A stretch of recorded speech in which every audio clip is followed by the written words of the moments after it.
My name is Brooke Wiseman. I'm the National CEO of Blessings in a Backpack. Now, if you had asked me before I came into Blessings in a Backpack, are there children in my, even in like 4 or 5 blocks from where I live, are there children who may need a Blessings in a Backpack program? My initial reaction would have been, no, that's probably not the case, or maybe there's 1 or 2.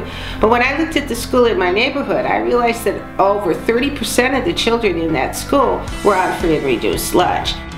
We send a backpack full of food home on Fridays across the country for children who need that food, so that they can come back to school on Monday morning.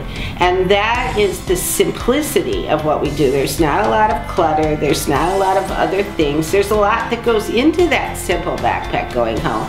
But what makes it special is it's very, very clean and clear, and you feed a child. A child who on the weekend, there's 65 hours of time where they don't know where their next meal is coming from.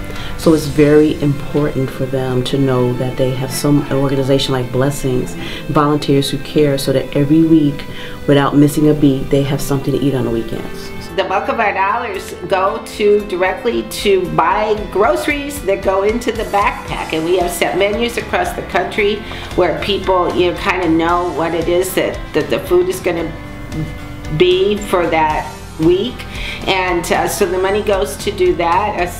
Some part of it goes to help make sure we have a strong volunteer infrastructure to be able to do that, and to help local groups grow and feed more children, whether they're feeding a smaller number and they could feed another 50, or they're going to start a new program and be able to start a whole new school. So that's where the money's going to go. It's going to go directly to feed children.